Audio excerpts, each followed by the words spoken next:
So, I will film today is the activity 4.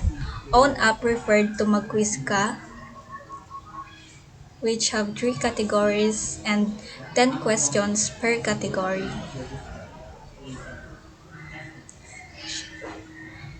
So, I already have my file. So, ito na din yon. Pero let me show you. Open folder and choose your folder na naka-install sa Flutter mo. So, ito yon. Naka-organize na siya para hindi magulo at maayos mo siyang ma-open. So, ito yung folder ko sa Flutter Activity 4. So, ito na yon. This is the code on my application na mag-quiz ka. So, mag-quiz app. So, ito.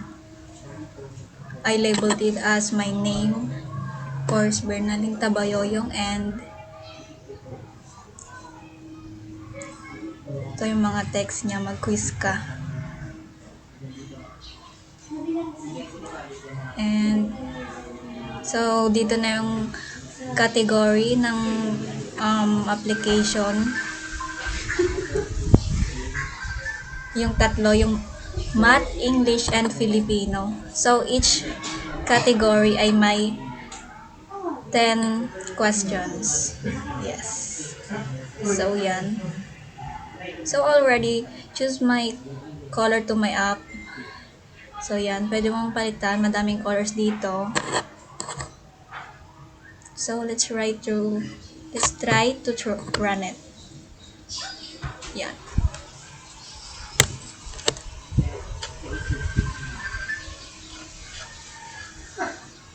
Medyo mabagal yung internet because of the typhoon.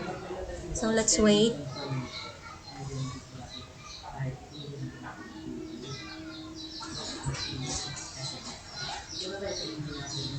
Yan.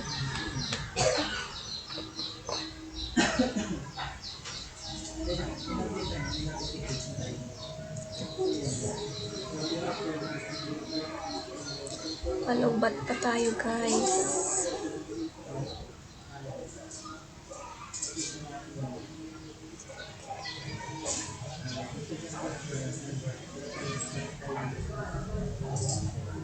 Bagal ng internet.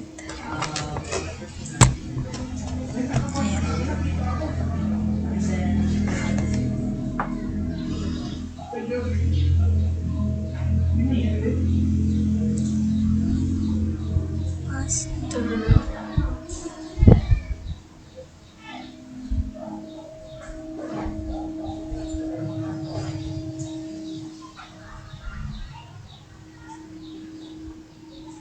So, ayan.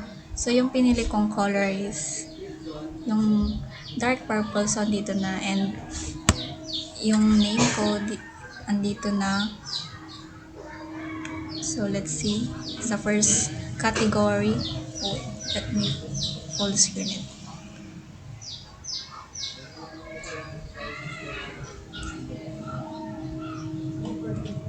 Ayan.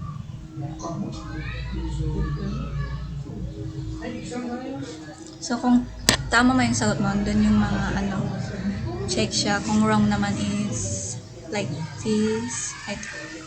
Ayun. Mali. So, yan.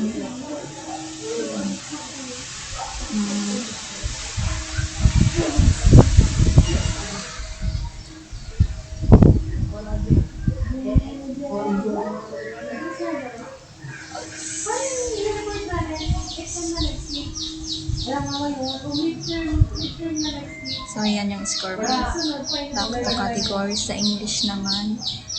Which is my 10 questions din.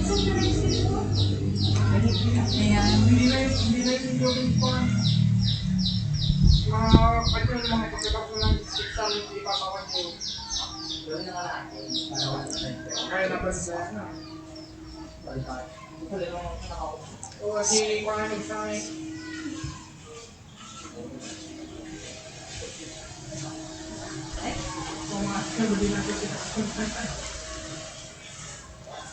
Oh, true.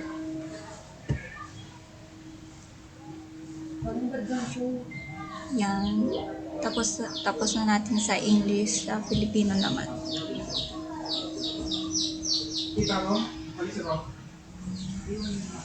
True. Ay, Filipino pala. Yan. Let me show you na lang para mas mabilis.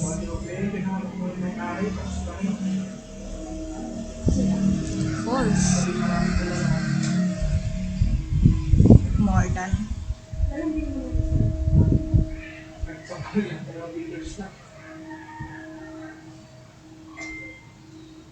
False. Yan. So that's it. The three categories, which is Math, English, Filipino, contains 10 questions. So yan, yung application ko.